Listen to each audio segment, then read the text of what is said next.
ಶ್ರೀಗುರುಭ್ಯೋ ನಮಃ.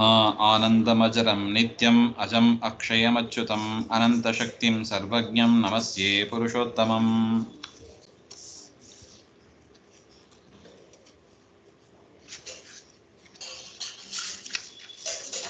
ಅನಂತಗುಣಪೂರ್ಣಾಯ ದೋಷದೂರಾಯ ವಿಷ್ಣವೇ ನಮಃ. ಶ್ರೀ ಪ್ರಾಣನಾಥಾಯ ಭಕ್ತಾಭೀಷ್ಟಪ್ರದಾಯಿನೇ. ನಾವು ಭಾಷ್ಯದಲ್ಲಿ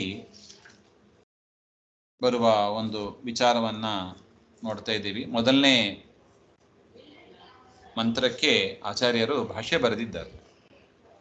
ಮನೋರ್ ವೈವಸ್ವತಸ್ಯಾದೌ ಅಥರ್ವಾ ಬ್ರಹ್ಮಣೋ ಅಜನಿ ಮಿತ್ರಶ್ಚ ವರುಣಶ್ಚಾತೋ ಪ್ರಹೇತಿರ್ಹೇತಿರೇವ ಚ ಬ್ರಹ್ಮಣಃ ಪ್ರಥಮೇ ಕಲ್ಪೆ ಶಿವಃ ಪ್ರಥಮಜ ಸ್ಮೃತಃ ಸನಕಾದ್ಯಾಸ್ತು ವಾರಾಹೇ ಬ್ರಹ್ಮ ವಿಷ್ಣು ಸುತೋಗ್ರಜಃ ಇತಿ ಬ್ರಹ್ಮಾಂಡೇ. ಹಾಗೆ ಅಂತ ಆಚಾರ್ಯರು ತಿಳಿಸ್ತಾ ಇದ್ದಾರೆ. ಅಂದ್ರೆ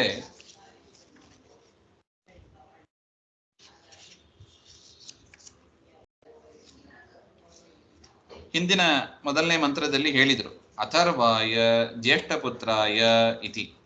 ಅಂದ್ರೆ ಬ್ರಹ್ಮದೇವರ ಮೊದಲನೇ ಮಗ ಅಥರ್ವ ಋಷಿಗಳು ಅಂತ ಹೇಳಿದ್ರು. ಅದ್ರ ಮೇಲೆ ಪ್ರಶ್ನೆ, ಅಥರ್ವಣಃ ಬ್ರಹ್ಮಣಃ ಜ್ಯೇಷ್ಠಪುತ್ರತ್ವ ಉಕ್ತಂ. ಅಥರ್ವ ಋಷಿಗಳನ್ನ ಬ್ರಹ್ಮದೇವರ ಜ್ಯೇಷ್ಠ ಮಗ ಅಂತ ಹೇಳಿದ್ದಾರೆ. ಆದರೆ ಅನೇಕ ಕಡೆಗಳಲ್ಲಿ ತದ್ ರುದ್ರಾದೇಹೇ ಪ್ರಥಮ ಪುತ್ರತ್ವ ಉಕ್ತಿಯ ವಿರುದ್ಧಂ ಅಥೋ ವಿರುದ್ಧಂ ವ್ಯವಸ್ಥಾ ಉಕ್ತಿಯ ಪರಿಹರತಿ ಮನೋರಿತಿ. ಆದ್ರೆ ನಾವೇನ್ ತಿಳ್ಕೊಂಡಿದ್ದೀವಿ, ಬ್ರಹ್ಮದೇವರಿಂದ ಮೊದಲು ಹುಟ್ಟಿದವರು ಯಾರು? ರುದ್ರದೇವರು ಅಂತ ತಿಳ್ಕೊಂಡಿದ್ದೀವಿ. ಬ್ರಹ್ಮದೇವರಿಂದ ಹುಟ್ಟಿದವರು ರುದ್ರದೇವರು.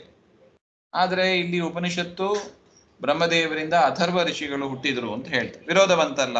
ಹಾಗೆ ಅಂದ್ರೆ ಆ ವಿರೋಧವನ್ನ ಪರಿಹಾರ ಮಾಡುವುದಕ್ಕಾಗಿ ಆಚಾರ್ಯರು ಈ ಭಾಷ್ಯದಲ್ಲಿ ತಿಳಿಸಿಕೊಡ್ತಾ ಇದ್ದಾರೆ. ಏನು ಅಂತ, ವೈವಸ್ವತಸ್ಯ ಮನೋರಂತರೇ ಅಥರ್ವ ಆದೌ ಬ್ರಹ್ಮಣಃ ಅಜನಿ. ನೋಡಿ, ಮನೋ ವೈವಸ್ವತಸ್ಯ ಆದೌ ಅಥರ್ವ ಬ್ರಹ್ಮಣೋಜನಿ. ವೈವಸ್ವತ ಮನ್ವಂತರದಲ್ಲಿ ಬ್ರಹ್ಮದೇವರಿಂದ ಮೊದಲು ಹುಟ್ಟಿದವರು ಅಥರ್ವ ಋಷಿಗಳು ಅಂತ.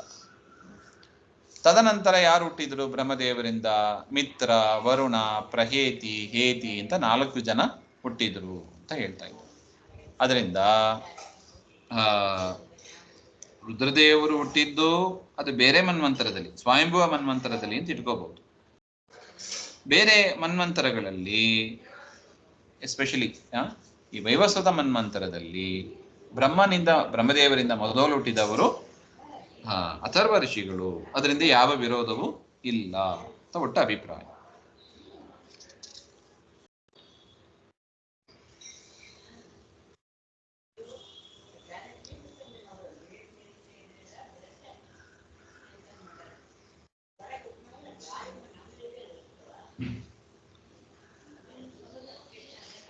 ಇನ್ನು ಬ್ರಹ್ಮಣಃ ಪ್ರಥಮೇ ಕಲ್ಪೆ, ಮೊದಲನೇ ಕಲ್ಪ ಅಂದ್ರೆ ವರಾಹ ಕಲ್ಪದಲ್ಲಿ ಮೊದಲು ಹುಟ್ಟಿದವರು ಶಿವ ಪ್ರಥಮಜಃ ಸ್ಮೃತಃ. ಬ್ರಹ್ಮದೇವರಿಂದ ರುದ್ರದೇವರು ಮೊದಲು ಹುಟ್ಟಿದರು. ಯಾವಾಗ? ಪ್ರಥಮೇ ಕಲ್ಪೆ, ಮೊದಲನೇ ಕಲ್ಪದಲ್ಲಿ. ಅಂದ್ರೆ ದಿನಕಲ್ಪ, ಮನ್ವಂತರ ಅಂತೆಲ್ಲ ಬೇರೆ ಬೇರೆ ಇದಲ್ಲವಾ. ಬ್ರಹ್ಮದೇವರು ಒಬ್ಬರೇ ಇರ್ತಾರೆ. ಆದರೆ ದಿನಕಲ್ಪ ಅಂತ ಬರುತ್ತದೆ, ಅನೇಕ ಮನ್ವಂತರಗಳು ಅಂತ ಬರುತ್ತದೆ. ಆ ವ್ಯತ್ಯಾಸದಿಂದ ಕಲ್ಪ ವ್ಯತ್ಯಾಸ, ಮನ್ವಂತರ ವ್ಯತ್ಯಾಸ, ಇವುಗಳಿಂದ ನಾವೇನ್ ತಿಳಿಬೇಕು? ಬೇರೆ ಬೇರೆಯವರು ಹುಟ್ಟುತ್ತಾರೆ ಹಾಗೆ ಅಂತ. ಮೊದಲನೇ ಕಲ್ಪದಲ್ಲಿ ಹುಟ್ಟಿದವರು ರುದ್ರದೇವರು. ಈಗ ವೈವಸ್ವತ ಮನ್ವಂತರದಲ್ಲಿ ಬ್ರಹ್ಮದೇವರಿಂದ ಅಥರ್ವ ಋಷಿಗಳು ಹುಟ್ಟಿದ್ರು. ಸನಕಾದ್ಯಾಸ್ತು ವಾರಾಹಿ. ಇನ್ನು ವರಾಹ ಕಲ್ಪ ಅಂತ ಒಂದಿದೆ, ಅಲ್ಲಿ ಹುಟ್ಟಿದವರು ಸನಕಾದಿಗಳು. ಬ್ರಹ್ಮದೇವರಿಂದ ಮೊದಲು ಹುಟ್ಟಿದವರು ಸನಕಾದಿಗಳು. ಅದರಿಂದ ಬೇರೆ ಬೇರೆ ಕಲ್ಪಗಳಲ್ಲಿ, ಬೇರೆ ಬೇರೆ ಮನ್ವಂತರಗಳಲ್ಲಿ ಬ್ರಹ್ಮದೇವರಿಂದ ಬೇರೆಯವರು ಮೊದಲು ಹುಟ್ಟುತ್ತಾರೆ ಅಂತ ಒಟ್ಟು ಅಭಿಪ್ರಾಯ.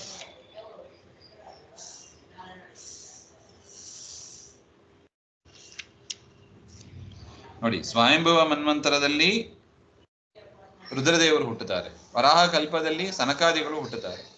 ವೈವಸ್ವತ ಮನ್ವಂತರದಲ್ಲಿ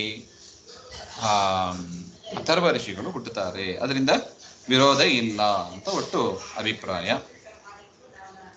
ಇನ್ನು